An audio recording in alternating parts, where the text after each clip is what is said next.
Türlü çuvanaklarga kirgis adımlarga.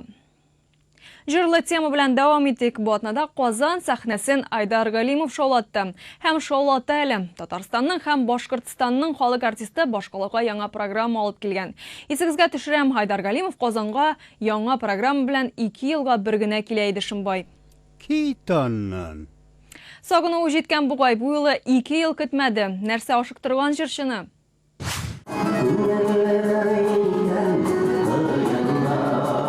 Milli tradisiyalı demokratik Türküm, her kim irikli ama gümüm truppa prinsiplarına tuğru əgzələr. Her kim öz urnunda Aydar Galimov jırlı, yaş boyun təcrübə toplay, muzikantlar oynuy, büyüşçülər шығышын qabatlay. Aydar Galimov'ның күчмә ижади дәүләте bu. Şuшу yıllarını tapadık, indi 25 yıl içinde küp mü öttük miken biz? Küp mü Ufadan Kazan'a, küp mü Kazan'dan Ufa'a kayttık miken biz? Şuna qayсыдыр yakınıрақ, qayсыдыр yarağıрақ deyip әйтергә хакым yok. Yaşayım Ufada, yaşadım Ufada, kilem Kazan'a. Ничектер монда да үз итәләр. Уфада күпләр уйлыйлар, мин Казанда яшәйм дип. Казанда күпләр уйлыйлар, мин Казанда яшәйм дип. Шуңа күрә мин әйтер идем, мин яшәйм шунда, кайда мине көтәләр, мин яшәйм шунда, кайда минем җырлар яңгырый, кайда минем җырлар кирәк. Татар башкорт улын юллар тагын Казанга китерде, кызыл розаларны һәм сары күзле ромашкаларны шәһәрләр арасында ширек гасыр йөртә инде. 2 елга бер килә иде Казанга, ара 1 елга калды. Юбилей инде ул 25 елга бер генә килә. Шуңа күрә бу юбилей программасы белән Казанга килеп китмәсәк, үзебезне гафу итмәсәк, дөрес тә булмас иде ул. Чөнки бу 25 ел тарихта бит Казан үзе аерым бер урын алып тора. Һәм ул киләчәктә дә алып торыр дип ышанабыз. Иҗади тугрылыкны тамашачы бу юлы да дәлилләде. Елдагыча зал тутырып килеп, кычак-кычак чәчәкләр ташып. Ел сайын, 25 ел бер дә калдырганым юк. Ел сайын җыйып яратып карыйм. Башка нәрсә җыйган юк, аның каршында әзер бит. Шулай килеп чыкты инде, мәзәктә түгел, шулай килеп чыкты. На самом деле шулай килеп чыкты. Ширкурда икәнчеләр. Сәлам Казан. Без бүген тагын бергә.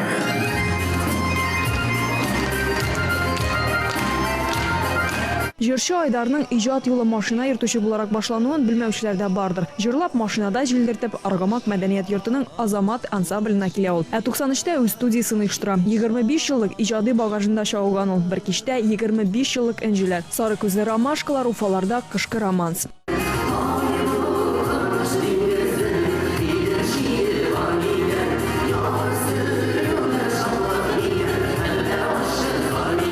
Ayдар белән без бик күп җырлар иҗат иттек. Минем бик күп җырларым 20-30 җырымны җырлады. Алар арасында бик популярлары булды. Мәсәлән, җырлым туган якта дигән җыр әлдә аның репертуарыннан төшмәй. Аңа ярып, башка җырчылар да җырлый һәм халык та җырлый. Андый җырларыбыз бик күп булды. Гомумән ул Айдар заманга иярергә тырыша.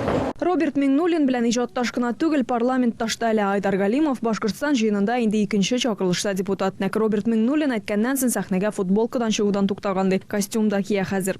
Роберт Миңнуллин әйтмешләй, депутатның да җырчының да кулында бер микрофон. Ул бит утырып кына законнар язып утырыр өчен башка кешеләр дә бар.